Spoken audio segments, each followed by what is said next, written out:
بسم الله والصلاة والسلام على رسول الكريم وعلى آله وصحبه من تبعهم بإحسان إلى يوم الدين. أما بعد, après avoir loué et glorifié Allah subhanahu wa ta'ala et demandé que la paix et la bénédiction d'Allah soit sur le dernier des prophètes, le prophète Muhammad, sur sa famille, sur ses compagnons et sur tous ceux qui embrasseront cette belle religion qui est donc l'islam jusqu'au jour de la rétribution.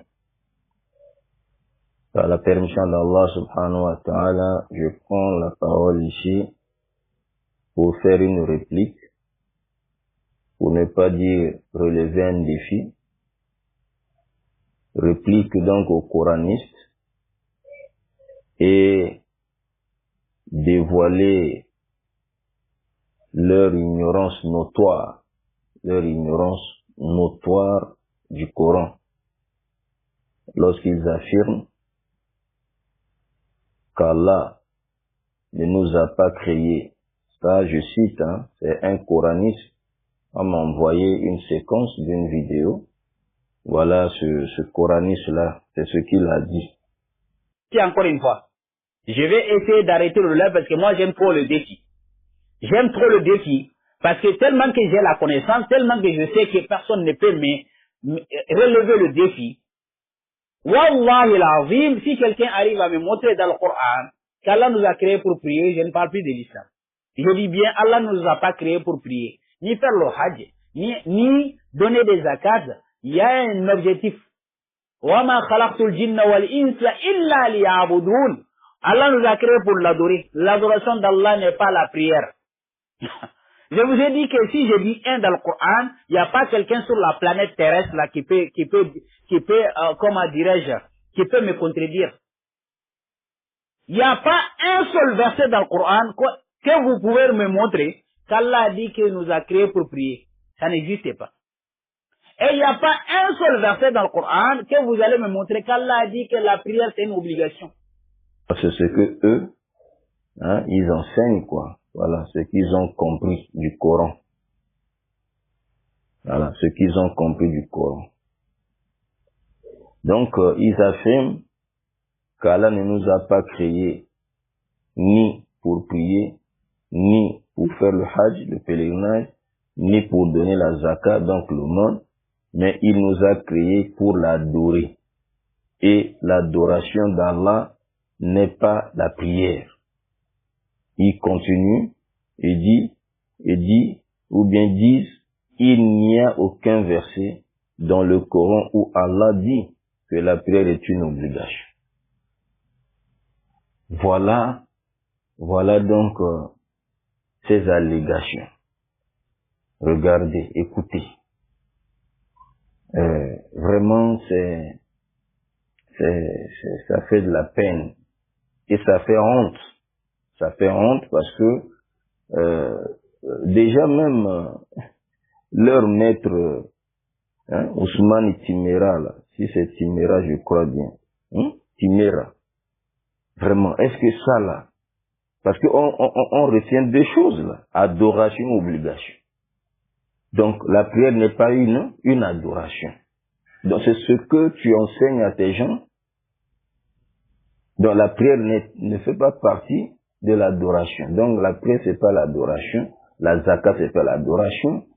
Bon, donc la prière n'est pas une obligation. Vraiment c'est une honte. C'est une honte. Avant même de... C'est-à-dire que bon, je sais pas s'ils comprennent, même le français, le français qu'ils parlent, est-ce qu'ils comprennent les mots qu'ils prononcent là? Adoration, est-ce qu'ils comprennent ce que c'est qu'une adoration? Une obligation, est-ce qu'ils comprennent ce que c'est? Je me pose la question. Je suis même embarrassé, quoi. Dans quelle langue on va leur parler? Déjà en français, là, voilà, ils comprennent pas les mots qu'ils prononcent. Bon, si on revient dans la langue de la révélation, l'arabe, là, ça sera encore plus compliqué. Parce que s'ils comprenaient la langue arabe, la langue de la révélation, ils peuvent pas, justement, s'hasarder à dire ces insanités, à prononcer ces insanités, ces hérésies. Subhanallah, c'est terrible. moi, je vais pas définir l'adoration, parce que si je définis l'adoration, on va dire que c'est pas un verset. Je vais pas définir une obligation. Si on définit une obligation, là, on va dire encore, non, ça c'est les hommes qui ont parlé, les hommes qui... Bon, voilà. On va pas définir. Vraiment, Chimera, avec tes gars, là, c'est vraiment honteux, hein. Mais les non-musulmans, là, quand les non-musulmans essaient de regarder vos vidéos, là, je sais pas comment, écouter vos interventions, ils vont dire, mais ceux-là, c'est quoi? C'est vraiment honteux.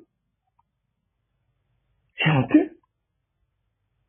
Et puis bon, il dit qu'il est connaisseur, il est plus connaisseur que tout le monde, quoi. Il défie.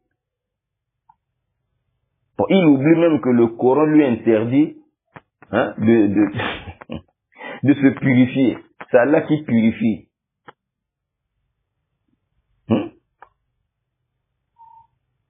C'est pas possible. Donc moi je vais pas définir. Je vais pas définir l'adoration. C'est quoi l'adoration? C'est quoi l'adoration? Hein? Dans la langue de la révélation, dans la charia, dans Shara'an, l'adoration c'est quoi? Je vais pas définir. Bon, en français aussi, l'adoration c'est quoi là? Bon, toi, Chimera, hein? Bon, toi tu es en France là-bas. Tu parles français, hein? Bien là. Masha'Allah. C'est pas dit que tu as même la nationalité. Tu comprends ce que c'est qu'une adoration? Demande à tes gens de consulter même le dictionnaire. Consulter le dictionnaire. Une obligation, c'est quoi? Qui consulte le dictionnaire? Je vais pas revenir voilà, dans Usul al-Fiqh, Usul al-Kaza, bon, vous allez dire, non, ça vous allez dire, c'est comme les Bukhari, les quoi, bon, allez, vous allez tout saboter. Tout saboter. Donc, il n'y a aucune chance islamique ou quoi. Donc, voilà, le Coran. On va rester dans le Coran. Pour comprendre si la prière est une adoration ou pas, ou bien la prière est une obligation ou pas. On reste seulement dans le Coran, je ne définis pas. On va aller, on médite le Coran, en méditant le Coran, et nous parviendrons à comprendre que la prière fait partie de l'adoration d'Allah. Puisque le mot adoration là a plusieurs éléments à l'intérieur, regorge plusieurs éléments, plusieurs choses. Et parmi lesquels il y a la prière. Il y a la prière, qui est l'adoration la plus fondamentale. Oui, l'adoration la plus fondamentale. Donc, on va seulement méditer le Coran. Et, déduire du Coran maintenant. Voilà, les éléments constitutifs de l'adoration. Qu'est-ce qui constitue l'adoration? On va regarder, parmi lesquels il y aura la prière. Est-ce que c'est une obligation? On médite seulement le Coran. On récite les versets. On récite seulement les versets. Donc, nous avons médité le Coran comme Allah lui-même nous a recommandé. Allah nous recommande au chapitre 38 du Coran. Tamam. Chapitre 38 du Coran, verset 29. Surat al-Sad. Verset 29. Ok. Allah subhanahu wa ta'ala dit, voilà, voici donc, il dit, voici un livre béni que nous avons fait descendre vers toi, afin qu'il médite sur ces versets, afin qu'il médite sur ces versets, et que les doués d'intelligence réfléchissent. Voilà. Donc nous allons méditer les versets. Je ne définis pas l'adoration. Je ne vais pas définir l'adoration. Je ne définis pas c'est quoi une obligation. Si je définis, là, on va dire c'est comme les Bukhari, oh non, c'est Usul al-Fiqh, oh c'est Kaza, tout ça là. Hein? Allez. On va méditer les versets. Les coranistes là. Vous allez dire non, venez vers nous, donc on va vers vous, vous allez nous enseigner le Coran. Maintenant, nous on vous enseigne le Coran. On vous démontre que vous êtes ignorant, vous ne comprenez pas le Coran en question, dont vous prétendiez être les détenteurs. Voilà. Les autres sont les égarés, quoi. Voilà. Donc, les gens Souna, Bala, les Bukhari, les Maliki, les Shafi, les quoi. Hein? Voilà. On vous enseigne le Coran. Vous êtes ignorants, les égareurs. Égarés, égareurs. Vous êtes dans l'hérésie. Vous êtes dans l'hérésie. Donc, on va méditer le Coran. Comme Allah encore dit au chapitre 47 du Coran, chapitre 47 du Coran, verset 24, hein, ne médite-t-il pas sur le Coran? Où y a-t-il des cadenas sur leur cœur? Voilà. Donc, Allah demande à ce que l'on médite. On médite le Coran. Maintenant, prenons le verset que ce coraniste-là, égaré, a récité, hein, dans la vidéo, là, dans cette séquence, chapitre 51 du Coran, hein, le verset 56, hein, le fameux verset qui parle de le but de la création de l'homme. Pourquoi Allah a créé l'homme? Hein, pourquoi Allah a créé l'homme? Donc, ce coraniste égaré a cité ce verset où Allah subhanahu wa ta'ala dit wa ma khalaqtul jinna wal insa illa liya'budun. Je n'ai créé les djinns et les hommes que pour qu'ils m'adorent. Pour qu'ils m'adorent. Il dit fièrement, hein. Il dit fièrement comme ça, hein. Voilà. Donc Allah ne nous a pas créé pour prier. Il ne nous a pas créé pour faire le hajj. Il ne nous a pas créé pour donner la zakat. Mais il nous a créé pour un but, pour un objectif. Il cite le verset. Wa ma khalaqtul jinna wal insa illa liya'budun. Donc Allah nous a créé pour l'adorer. Oh. Donc Allah nous a créé pour l'adorer. Donc la prière, c'est pas l'adoration. Oh. Mais l'adoration, c'est quoi? Vraiment, vraiment. Et puis, comme ça, là, vous prétendez guider les gens.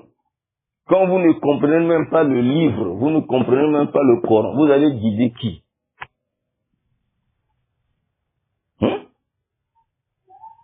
C'est pas possible. Même votre maître Timera doit vraiment,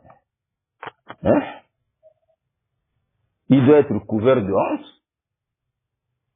Timera doit être couvert de honte, il vous écoute, ou bien c'est lui-même qui vous a enseigné ça. Parce que le ridicule ne tue pas. Hein. Le ridicule ne tue pas. Et voilà. Bon, donc Yaboudou, l'adoration, la prière, c'est pas l'adoration. Ah bon. Maintenant, chez vous, là, l'adoration, c'est quoi? Maintenant, nous allons méditer. On va lire le Coran. Nous allons nous rendre compte. Hein? Subhanallah. Oui. Donc, à la lumière, justement, à la lumière du Coran, quand nous allons lire les versets, nous allons comprendre que la prière fait partie de l'adoration d'Allah. Et c'est une obligation. Et c'est une obligation. En lisant le Coran, en méditant le Coran. J'ai refusé de définir. Hein. On ne définit pas. On ne définit pas l'adoration, l'obligation, c'est quoi? Non. On lit seulement les versets. On prend chapitre 14 du Coran. Surat Ibrahim. Surat Ibrahim. Verset 31. Allah subhanahu wa ta'ala dit قل لعبادي الذين آمنوا يقيموا الصلاة قل لعبادي الذين آمنوا يقيموا الصلاة وينفقوا مما رزقناهم سرا وعلانية من قبل أن يأتي يوم لا بيع فيه ولا خلال. Bon, maintenant, toi le coraniste là, le nom là, je sais même pas, voilà, il est comme un rastaman comme ça. Hein? Il a des locks sous quoi là. Voilà. Hein? Bon. Allah dit ici là, Muhammad, Qul ibadi allazina amanu. Donc dis à mes serviteurs, ibadi, en temps normal, hein, il a ya'budun, un bidou, adorateur. Un bidou, un adorateur. Ibad, les adorateurs. Les adorateurs. On peut dire aussi amd, ibad, adorateur, c'est serviteur. Donc Allah dit ici, là, dis à mes serviteurs, donc à mes adorateurs. Parce que nous sommes en langue, la langue arabe, la langue de la révélation. Donc dis à mes serviteurs, dis à mes adorateurs, hein, dis à mes serviteurs, hein, qui ont cru, qu'ils accomplissent la soila, qu'ils accomplissent la prière. Hein? Donc Allah, il appelle ses serviteurs qui ont cru en lui, qu'ils accomplissent la prière, la soila, et qu'ils dépensent dans le bien, en secret et en public, de ce que nous leur avons attribué, avant que vienne le jour où il n'y a ni rachat, ni amitié. Donc lorsque Allah appelle ses serviteurs, il dit, dis à mes serviteurs. Donc Iba, ça vient de Ambadaya Aboudou, donc adorer. Par là, on comprend quoi? La prière, la zaka, fait partie de quoi? De l'adoration. Il faut méditer, on dit méditer le livre, méditer le Coran. Allah utilise le mot ibada, le nom ibada, kuli ibadi. Wa ma khalaqtul jinna wal insa illa liya'budun, abada ya'budu, ibadi. Ça vient d'ibada, ceux qui font l'ibada, qui ont cru en moi. Donc qu'ils accomplissent la prière. Fi'l amr. Ici il y a l'ordre. Mais non, fi'l amr là, en langue arabe là, vous qui les coranistes là, quand on donne l'ordre là, l'impératif, si on donne l'ordre implique quoi? L'obligation. Ça c'est la langue, c'est clair. Est-ce que vous comprenez la langue arabe? Même en français là, hein, le verbe à l'impératif là, implique quoi? Lorsqu'on conjugue un verbe à l'impératif, ça exprime une obligation. Ça exprime une obligation, un ordre, une recommandation ou une interdiction.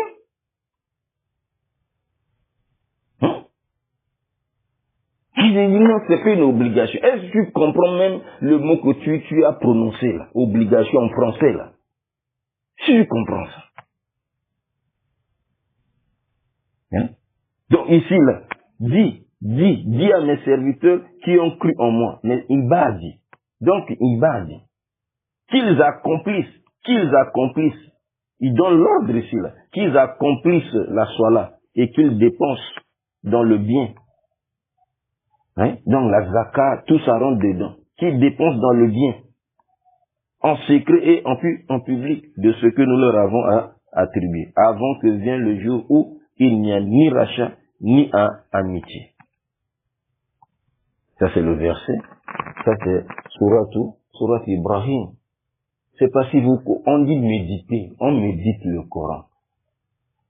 C'est pas si vous comprenez. Allah utilisait ibadi, dedans il y a ibada. Abid, donc celui qui adore. Maintenant, donc, parmi les actes qu'il va accomplir, c'est quoi? On dit la soila, il y a quoi? La zaka, les dépenses, tout ça rentre dedans. C'est l'adoration. Ça rentre dans l'adoration. Ça c'est un. Dedans aussi nous avons l'impératif qui est là. Qu'ils accomplissent. On donne l'ordre, on intime l'ordre. Ici, c'est une obligation. Si vous comprenez la langue arabe, si vous ne comprenez pas, en tout cas, ça prouve encore à suffisance votre ignorance notoire. Parce que pour parler du Coran, il faut aussi d'abord maîtriser la langue de la révélation. Il faut maîtriser la langue de la révélation. Tu viens lire ce français là, tu prononces en obligation. Même en français, tu ne sais pas ce que c'est qu'une obligation. C'est quoi une obligation?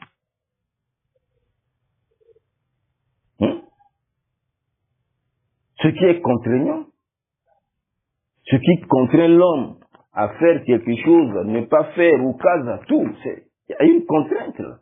C'est-à-dire que quand tu ne fais pas ça, il y a des sanctions, une obligation. C'est ça, il y aura des sanctions. Quand tu n'observes pas une obligation, là, il y aura quoi? Il y aura des sanctions. Il y aura des peines. Bon, maintenant, on verra dans le Coran si cela n'existe pas concernant la prière. Ou bien tu veux, Jani, tu souffres, je sais pas quoi, d'une constipation. Constipation intellectuelle ou je sais pas comment, spirituelle. Comment qualifier ça? Tu veux que la prière est une obligation. Tu veux un verset comme ça? Qu'Allah dise, la prière est une obligation. Mais il a dit méditer le Coran. Si tu médites le Coran, tu vas comprendre que la prière est une obligation. Bien qu'Allah n'a pas dit comme ça, la prière est une obligation. Mais, bon, et quelque part il a dit, Inna salata kanat ala al-mu'minina kitaban mawquta. Bon, vous-même là-bas, bon, oh non, c'est une prescription, c'est plus une obligation. Vraiment, les coranistes là, vous êtes des aventuriers, wallahi. Vous êtes des aventuriers. Donc, la langue arabe, vous ne maîtrisez pas. La langue de la transmission. Donc, la langue, dans laquelle vous transmettez le message. Le français là. Donc, vous ne maîtrisez pas le français. Vous ne comprenez pas ça. Vous ne comprenez rien. Bon, ça c'est un verset.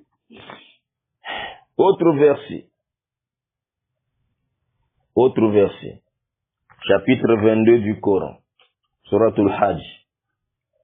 Chapitre 22 du Coran. Le verset 75, verset 77, 77. Oui. Allah dit, Ya ayyuhallazina amanu irka'u wasjudu wa'budu rabbakum waf'alul khaira la'allakum tuflihun. Ô vous qui croyez, inclinez-vous, prosternez-vous, adorez votre Seigneur. Les coranistes là. Ô vous qui croyez, inclinez-vous, prosternez-vous, adorez votre Seigneur. Donc on adore le Seigneur par la prosternation, l'inclinaison.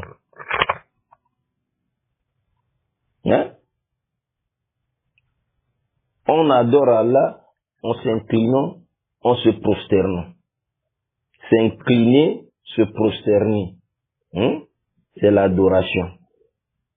Il dit adorez votre Seigneur. Bon, nous savons la prière. Comment la prière est constituée? La prière est constituée de quoi? De la station debout, de l'inclinaison, de la prosternation. Donc Allah a dit adorer. Donc se prosterner, s'incliner, c'est adorer Allah. Alors la prière là c'est ça. Ça c'est les éléments essentiels, constitutifs de la prière. Si tu accomplis la prière qu'Allah nous a ordonnée, nous a recommandé d'accomplir dans le Coran, où il n'y aura pas le rukun, il n'y a pas de rukun, il n'y a pas d'inclinaison, il n'y a pas de prosternation, tu n'as pas prié. Tu n'as pas prié. Comprenez? Donc Allah dit ici, là, ô vous qui croyez, inclinez-vous, prosternez-vous, adorez votre Seigneur. L'adoration est un nom qui est général, qui englobe beaucoup de choses à l'intérieur. Donc déjà, l'inclinaison, la prosternation, ça fait parler de quoi? De l'adoration. C'est dans l'adoration. C'est dans l'adoration. Et ça, c'est la prière. Le ruku, le sujoud, là, c'est la prière. C'est la prière. Naam. Et voilà les recommandations. On a donné, comment on appelle, les ordres ici. On donne l'ordre. L'ordre ici signifie obligation. L'ordre, hein, les verbes qui sont conjugués à l'impératif. Hein, les coranistes là. Quand un verbe est conjugué à l'impératif, l'impératif là, hein, ça exprime quoi? Une obligation. Le verbe là, qu'on conjugue, hein, on dit prie, prions, prier. On donne l'ordre.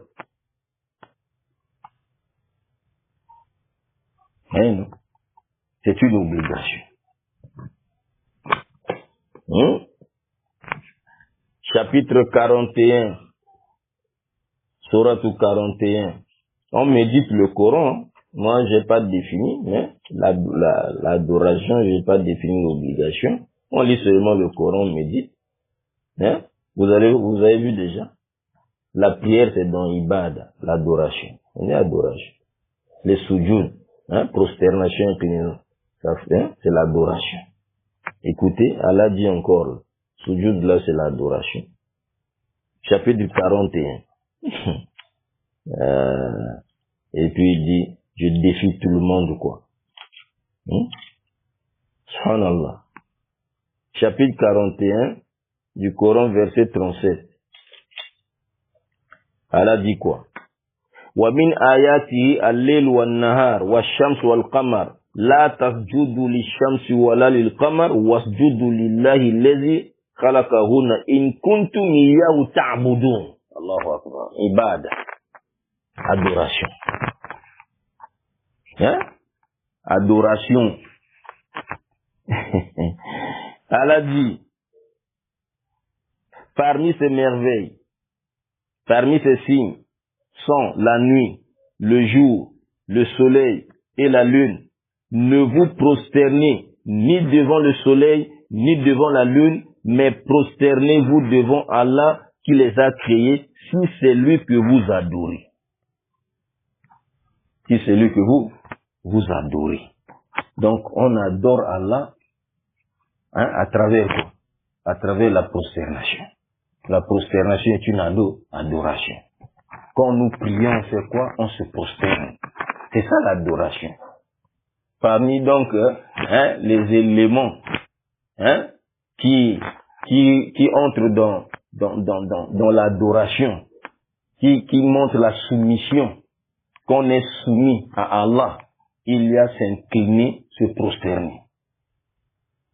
La prière, là, ça montre la soumission. Donc cette adoration-là. Si vraiment, voilà, si c'est lui que vous adorez, si c'est lui que vous adorez, adorez. Donc prosternez-vous devant Allah. C'est ça l'adoration. Inclinez-vous devant Allah. C'est ça l'adoration. Mais la prière, là, on fait quoi? On s'incline, on se prosterne. Adorer. On adore Allah. C'est pourquoi c'est interdit. C'est interdit de se prosterner. Hein? Devant une personne, devant une créature, s'incliner devant une créature, parce que c'est une adoration, ça c'est réservé à Allah seul. Lorsqu'il dit ici, là, non, ne vous prosternez pas. Non. Ne vous prosternez ni devant le soleil, ni devant la lune, mais prosternez-vous devant Allah qui les a créés. Donc, c'est pas seulement la lune, le soleil ou quoi là, toute créature. On ne doit pas se prosterner devant les créatures.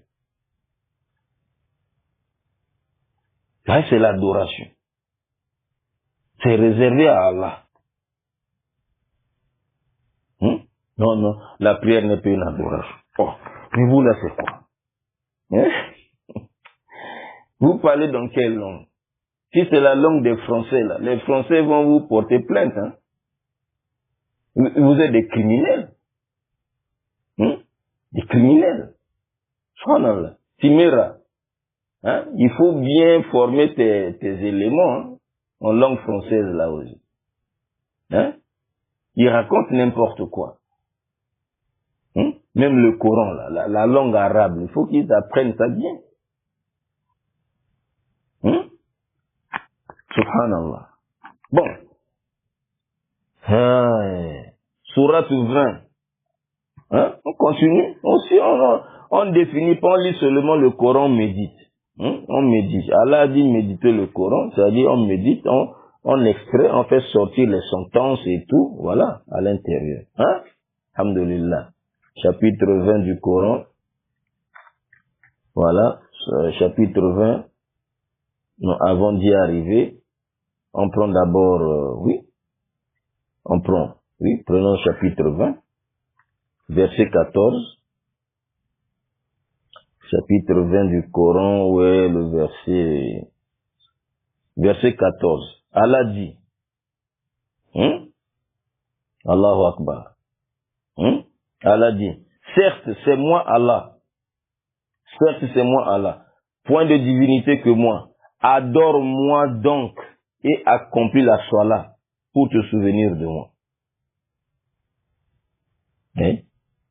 En langue arabe, Innani ana Allahu la ilaha illa ana fa'buduni wa aqimi salata li zikri. Si vous comprenez la langue arabe, voyez non? Innani ana Allah. Certes, c'est moi Allah. La ilaha illa ana. Point de divinité, digne d'adoration que moi. Adore-moi. Fa'buduni. Wa aqimi salata li zikri. Fa'buduni, adore-moi, adoration. Oui, adoration là. Et puis il dit wa aqimi salata. Et accomplis la sola. Donc ici là, si vous comprenez la langue arabe, adoration là c'est un mot général. La prière est déjà à l'intérieur de l'adoration.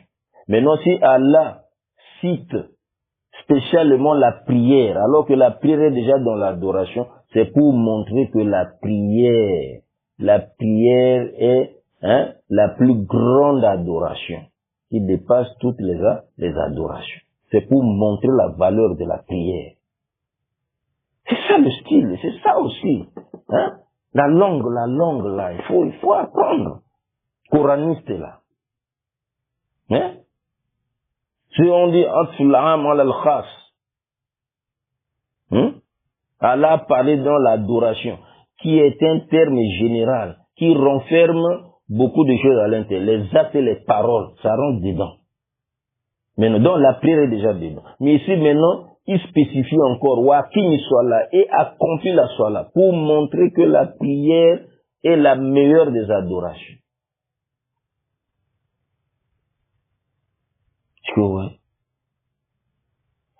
C'est comme coraniste, attendez, je vais vous enseigner quelque chose ici, dans Surah Al-Baqarah, pour comprendre le style là. Pour comprendre le style là. Quand il parle de Malaïka Jibril, de l'ange Gabriel. Où est ça? Écoutez, le verset 98. Verset 98, coraniste, voyez non? Man kana anduwan lillahi wa malaikatihi wa rusuli wa Jibril wa Mikala fa inna Allah anduwun lil kafirin. Voyez? Allah dit ici là. Verset 98, 98. Quiconque est ennemi d'Allah, de ses anges, retiens bien, coraniste, de ses messagers, mais il dit de Gabriel et de Michael. Oh. Mais pourtant il a dit déjà de ses anges. Mais Gabriel et Michael font partie des anges, non? Il a déjà cité les anges. Mais pourquoi il cite encore Jibril et Michael ici, là? Alors que ils font partie des anges.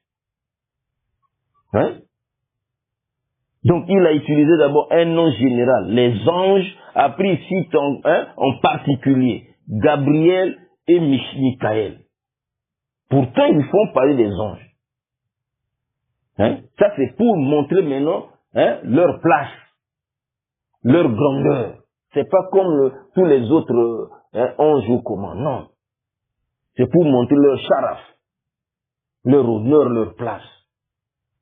Mais il parle les anges, quiconque est ennemi d'Allah, de ses anges, de ses messagers, de Gabriel et de Michael, ouais, Allah sera son ennemi, car Allah est l'ennemi des infidèles.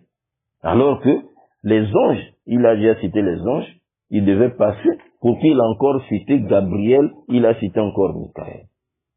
C'est comme ici, là, c'est comme ici, coraniste, on vous apprend maintenant. Hein? On vous apprend. Voilà. Inani an Allah, nous revenons au chapitre 20 du Coran, verset 14. Inani an Allah, la ilaha illa ana, fa'buduni. Voilà, non général. Comme malaïka. Hein? Voilà. Les anges. Après, il va citer encore Jibril et Michael. Ici, fa'buduni, adore-moi. Adoration. Non général. Après, il dit, Wakim soit là et accomplit la prière. La prière est déjà dans l'adoration. Est déjà dans l'adoration. Maintenant, si Allah cite la prière spécialement à côté pour montrer l'importance de la prière. Pour montrer l'importance de la prière. Hein? Coraniste. Donc là, on a compris. Prière, adoration. La prière est une adoration. Méditer le Coran. Allah a dit méditer le Coran. On médite le Coran. La prière est une adoration. Ça rentre dans Ibada. Ça rentre dans l'adoration. Coraniste. Oh, nous le Coran. Nous c'est le Coran. Là, on est maintenant dans le Coran. Vous lisez le Coran, vous n'arrivez pas à comprendre que la prière est obligatoire. Vous n'arrivez pas à comprendre que la prière est une adoration. Et tu viens dire comme ça, là, en public, la prière n'est pas une adoration. Quelle honte! Quelle honte! Subhanallah. Toujours chapitre 20 du Coran. Au verset 132, Allah s'adresse à son prophète. Muhammad alayhi salatu wa salam. Vous êtes des aventuriers. Vous avez appris où? Subhanallah. Verset 132. Surat Taha, verset 132. Wa'mur alaka bis-salati wastabir 'alayha. La nas'aluka rizqa. Nahnu narzuquka wal aqibatu lit-taqwa. Allah dit, et commande à ta famille la prière. Recommande la prière à ta famille. Et commande à ta famille la salat. Commander, ordonner. Ordonne, on dit encore. Wa'mur, amara, ya'mur, ordonner. Ordonne, ordre. Hein? Est-ce que vous comprenez? L'ordre, ordonne la prière à ta famille. Recommande la prière à ta famille. Commande. Ordonne, ordre.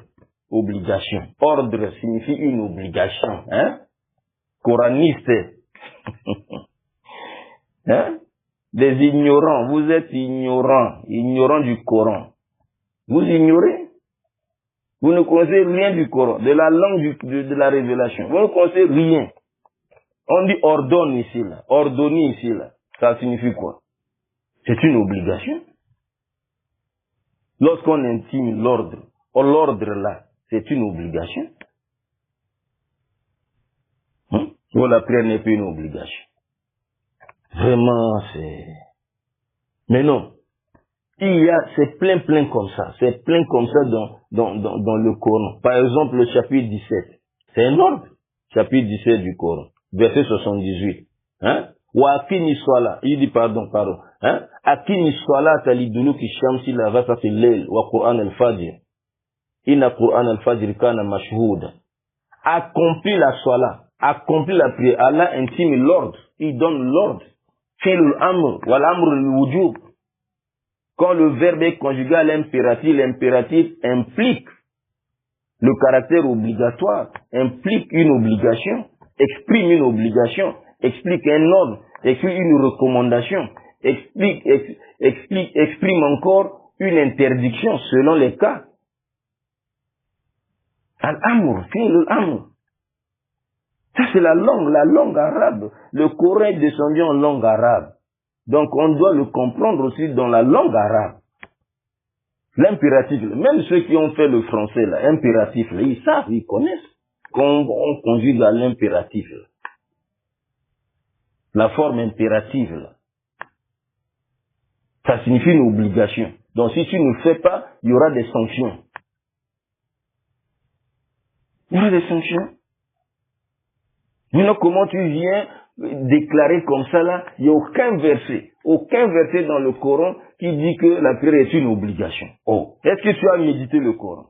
Ou bien tu veux rester, comment on appelle, littéraire ou comment, littéralement lire le Coran de façon littérale.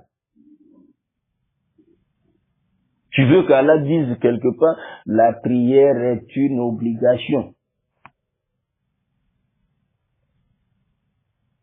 Bien qu'il a dit quelque part, mais vous refusez. Vous amenez encore un mot, je ne sais pas si vous comprenez ce que vous dites. Mais non, il y a d'autres versets à travers lesquels on va comprendre que la prière est une obligation. Puisque Allah châtie les gens qui ont délaissé la prière. Allah jette dans le feu de l'enfer ceux qui ne prient pas. Maintenant, Allah dit méditer le Coran. Il faut méditer le Coran. Maintenant, toi, tu déclares que la prière n'est pas une obligation. Maintenant, si la prière n'est pas une obligation, ça signifie quoi? Donc, je peux rester, je ne prie pas. Hein. C'est pas une obligation. Donc, je peux rester, je passe ma vie sans prier. Hein, voilà. Parce que c'est pas une obligation. C'est pas une obligation. Donc, c'est facultatif. Si je veux, je prie, je veux pas, je reste là. C'est pas une obligation, c'est pas contraignant. Il n'y a pas une contrainte là pour prier. Est-ce que vous comprenez? Ce que vous dites aux gens là, c'est ça. C'est-à-dire, quand vous dites que c'est pas obligatoire là, c'est-à-dire c'est facultatif. Je peux ou ne pas. Donc, je reste tranquille. C'est pas une obligation. Donc, je fais, si je veux, je fais, je veux pas, bon, je laisse, c'est pas il n'y a pas une contrainte. On me contraint rien là, rien du tout. Donc, il n'y a aucune conséquence fâcheuse. Il n'y a aucune conséquence fâcheuse. Il n'y a aucune peine à encourir. Il n'y a aucune sanction à encourir si je ne prie pas. Si quelqu'un ne prie pas. Quand vous dites que c'est pas une obligation. Bon, maintenant, comment comprendre que ce que vous dites que c'est pas une obligation. Donc, la prière n'est pas une obligation, mais Allah, dans le Coran, châtie les gens qui n'ont pas prié. Comment comprendre ça? Quelque chose qui n'est pas obligatoire, on va châtier quelqu'un qui l'a délaissé. Lisons maintenant le Coran. On a dit il faut méditer le Coran. On lit le Coran. Regardons.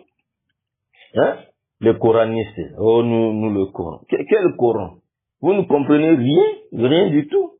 Chapitre 19 du Coran. Versets 59 à 60. Chapitre 19. Souratul Maryam. Verset 59. Voyez? Après avoir parlé des prophètes et tout, vous connaissez le chapitre, machallah. Après avoir parlé des prophètes et tout, ils ont recommandé la prière à leur famille et tout, comme ici là, je laisse même Jésus. Je laisse Jésus. Je viens là, Ismaïl. On commence là-bas, en haut là-bas. Regardez, verset 55. Parlons donc d'Ismaïl. Et il dit ici là. Pour savoir qu'on parle d'Ismaël, on peut monter à 54. Et mentionne Ismaël dans le livre. Il était fidèle à ses promesses. Et c'était un messager et un prophète. Verset 55. Et il commandait à sa famille la prière et la zakat. Et il était agréé auprès de son Seigneur. Voyez, non? Donc, après avoir parlé de tous ces prophètes-là, qui priaient, tout, verset maintenant 59 à 60. Écoutez maintenant ce qu'Allah dit. Puis, leur succédèrent des générations, donc, voyez, puis, leur succédèrent des générations qui délaissèrent la prière. Donc, après le passage des prophètes et tout, il y a eu des générations qui leur ont succédé, qui ont abandonné la prière, qui ont délaissé la prière. Qui ont délaissé la prière. Puis leur succédaient des générations qui délaissèrent la prière et suivirent leur passion, comme vous là. Vous suivez les passions là. Suivirent leur passion. Ils se trouveront en perdition. Ils se trouveront en perdition. Ouais, non? Sauf à yalqawna Raya. Raya, là, on entend, c'est le feu. Ils seront dans l'enfer. Pourquoi? Pourquoi on a dit ça? Il dit, verset 60. Sauf celui qui se répand, croit et fait le bien. Ceux-là entreront dans le paradis et ne seront point lésés. Voilà. Donc, parmi les bonnes actions, la faire du bien, la prière, là. Ceux qui ne vont pas prier, là, ils seront jetés dans le feu. Plus clair encore, chapitre 74 du Coran, c'est là où on va atterrir. Chapitre 74. Chapitre 74 du Coran, 74 du Coran, verset 38 à 43. Verset 38 à 43. Écoutez. Allah dit, nous sommes dans Surat Mudassir. Verset 38. Toute âme est l'otage de ce qu'elle a acquis. Verset 39. Sauf les gens de la droite, les élus. Verset 40. Dans les jardins, ils s'interrogent. Dans les gens de la droite, les élus d'Allah. Ils sont déjà au paradis, ils vont maintenant se poser des questions entre eux. Concernant qui? Au verset 41. Au sujet des criminels. Qui sont ces criminels-là? Coranistes. Le Coran lui-même explique. Verset 42. On va voir. Verset 42 suivant. On va les comprendre. Les criminels là. Qu'est-ce qui vous a acheminé au Saqar? Les gens qui sont au paradis ont dit, qu'est-ce qui vous a amené dans le feu de l'enfer? Qu'est-ce qui vous a conduit dans le feu? Verset 43. Ils diront, les criminels là, ils diront, écoutez maintenant, nous n'étions pas de ceux qui faisaient la prière. Oh, coranistes. La raison, parmi les raisons, qui ont fait qu'ils soient jetés dans le feu de l'enfer, ils ne priaient pas. Ils ne priaient pas. Voilà ce qu'ils vont dire, ce jour-là, le jour du jugement dernier. Ils diront, nous n'étions pas de ceux qui faisaient la salat, ceux qui priaient. Nous, on ne priait pas. Voilà, on s'est retrouvé maintenant dans l'enfer. Bon, maintenant, quelque chose qui n'est pas obligatoire. Pourquoi on va jeter quelqu'un dans l'enfer, quelqu'un qui n'a pas fait la prière, sachant que la prière n'est pas obligatoire? Pourquoi le châtier? Si on le châtie, c'est parce qu'il a laissé une obligation. Bien, vous ne comprenez pas ce que vous prononcez. Obligation, là, vous ne comprenez pas ce que ça signifie. Voilà comment, parmi les raisons, là, ils ne priaient pas. Ils seront jetés dans le feu de l'enfer. Vous pouvez continuer les versets. Ils vont vous citer d'autres raisons. D'autres raisons. Parmi lesquelles, verset 41, et nous ne nourrissions pas les pauvres. Ainsi de suite. Quand vous dites que la prière n'est plus une obligation. La prière est une obligation. La prière est une adoration. À la lumière du Coran, quand on médite le Coran, j'ai pas défini l'adoration c'est quoi, j'ai pas défini une obligation c'est quoi, mais on a lu seulement les versets. À travers les versets qu'on a récités, on a lu, on a compris que c'est une obligation. Mais après tout ça là, vous allez encore dire que la prière n'est plus une obligation. Vous allez encore dire que la prière n'est pas une adoration. C'est une aberration. C'est une aberration. Et c'est une hérésie. C'est un égarement pur et simple. Ça dénote votre ignorance notoire du Coran. Vous ne connaissez absolument rien du Coran. Vous venez égarer les gens. Vous voulez amener les gens justement au libertinage. Ce qu'on appelle le libertinage. Subhanallah. Oui? Alors, qu'Allah vous guide, qu'Allah garde les musulmans, préserve les musulmans contre l'égarement de ces gens-là qu'on appelle les coranistes. Prenez garde de ces gens-là. Hein? Ils sont là, ils sont très maintenant actifs dans les réseaux, sur les réseaux sociaux et tout. Ils sont très actifs. Ils sont là en train d'égarer, hein, les serviteurs d'Allah subhanahu wa ta'ala. Et Allah subhanahu wa ta'ala dit, donc s'ils ne reviennent pas sur le droit chemin, le chemin du prophète Mohammed sallallahu alayhi wa sallam et de ses compagnons, ses disciples, ses apôtres, ses compagnons, ils seront brûlés dans le feu de l'enfer. Et c'est le chemin que nous sommes en train de suivre. On suit le prophète, on suit les sahaba, les compagnons. Les coranistes viennent pour dire non, les compagnons ne les connaissent pas. Écoutez ce que Allah dit. Par là on conclut. Chapitre 4 du Coran, verset 115. Chapitre 4 du Coran, Surat An-Nisa, verset 115. Allah subhanahu wa ta'ala dit, Tamam ikhwan, Naam, il dit, verset 115, hein, voilà. Et quiconque, il dit ici là, وَمَا يُشَاقِقِ الرَّسُولَ مِنْ بَعْدِ مَا تَبَيَّنَ لَهُ الْهُدَى وَيَتَّبِعْ غَيْرَ سَبِيلِ الْمُؤْمِنِينَ نُوَلِّهِ مَا تَوَلَّى وَنُصْلِهِ جَهَنَّمَ وَسَاءَتْ مَصِيرًا. Et quiconque fait scission d'avec le messager, c'est-à-dire quiconque se sépare avec le messager, hein, il met le messager à côté, lui il reste dans son coin, le messager dans son coin, lui dans son coin. Quiconque fait ça, après que le droit chemin lui est apparu et suit un sentier autre que celui des croyants, il suit un chemin autre que le chemin des croyants. Les croyants ici d'abord, donc à l'époque de la révélation, les croyants ici ce sont les sahaba, les compagnons. Hein, avant toi et moi là, vous et moi, c'est d'abord les sahaba, parce que nous sommes ici à l'époque de la révélation. Donc quiconque abandonne le rasoul, met rasoul à côté, hein, après que le droit chemin lui est apparu et suit un sentier autre que celui des croyants, donc des sahaba, alors nous le laisserons comme il s'est détourné et le brûlerons dans l'enfer. Et quelle mauvaise destination. Et c'est comme ça que les Coraniens seront brûlés dans l'enfer. S'ils ne se répandent pas, hein, ils vont prendre la religion, hein, comprendre cette religion, hein, à travers leur passion, sentiment, hein, ce que bon leur semble, voilà, ils prennent la liberté avec le Coran, voilà, ils racontent n'importe quoi, ils abandonnent les élèves du prophète. Comment on va comprendre cette religion? En mettant à côté les élèves du prophète. Ceux qui ont été les témoins oculaires de la révélation.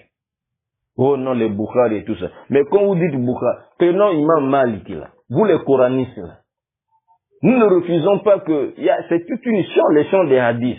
Il y a les hadiths qui sont faibles, les hadiths inventés, les hadiths non authentiques, c'est connu. Il y a les hadiths authentiques. La chaîne de transmission t'amène jusqu'au prophète Mohammed sallallahu alayhi wa sallam. Prenons le cas d'Imam Malik rahimahullah, qui est né à l'an, je crois, 92, 13, comme ça, là. Après la Hijra. Hein? Imam Malik. Lui, son cheikh, c'est-à-dire entre Imam Malik et le prophète, il y a seulement deux personnes qui sont entre Imam Malik et le prophète Muhammad alayhi salatu wassalam. Il y a Nafi qui était le cheikh, hein, l'oustaz de Imam Malik. Maintenant, lui, Nafi, là, hein, son cheikh, son oustaz, c'était Ibn Umar, Abdullah Ibn Umar, le compagnon du prophète Muhammad sallallahu alayhi wa sallam, le fils d'Umar ibn Khattab. Donc, Imam Malik va dire quoi? Nafi m'a enseigné. Nafi va dire Ibn Umar m'a enseigné. Ibn Umar m'a dit. Bon, Ibn Umar, lui, il a vu le prophète. Il était avec le prophète. Il dit, le prophète a dit, le prophète a fait, le prophète a... Bon, maintenant, comment on va douter de la chaîne des transmissions? On dit, non, votre hadith là, on ne croit pas. Donc, vous pensez ici, là, on peut pas, ce que le prophète a fait, ça ne peut pas nous arriver. C'est arrivé Imam Malik. Imam Malik a écrit un livre. Il a écrit ce qu'il a reçu de Nafi là. Il a écrit ça, il a écrit Muwatta d'Imam Malik.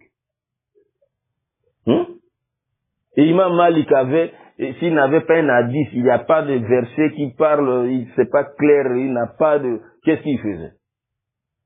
qu'il n'a pas compris là, un texte ou quoi, il n'a pas vraiment le texte sur la question qu'on lui a posée, l'adoration là, est-ce que c'est une adoration, pas adoration, excusez-moi, qu'est-ce qu'il faisait? Il regardait la pratique justement des gens de Madine. Parce que lui se dit, le prophète était là, il a vécu là, les compagnons ont vécu avec le prophète, ils ont mis au moins les enfants l'ont mis au moins les enfants, jusqu'à voilà. Si cette pratique-là existait à l'époque du prophète, en tout cas on devait trouver ça dans Médine. Les traces là allaient rester. Comment vous allez dire non, hadith là, on ne croit pas, tout ça. Ça c'est de la folie, c'est de l'exagération. Faut pas exagérer. Nous savons, oui, il y a des hadiths qui ne sont pas authentiques, ça on rejette. Mais il y a des hadiths qui sont hyperment authentiques. On l'attribue au prophète. Voilà. Donc voilà ce que je tenais à dire sur cette hérésie des coranistes. Que la prière n'est pas une adoration. Et la prière n'est pas une obligation. Mais est-ce que vraiment ils lisent le Coran? S'ils lisent vraiment le Coran, réellement le Coran, et qu'ils comprennent, ils vont comprendre que la prière fait partie de l'adoration. Et c'est même la plus grande adoration qui dépasse toutes les autres adorations. C'est la prière. Et c'est une obligation. Donc si vous ne priez pas là, bon, en tout cas, vous les coranistes là, il faut donner l'exemple là, ne priez pas. Faut pas prier.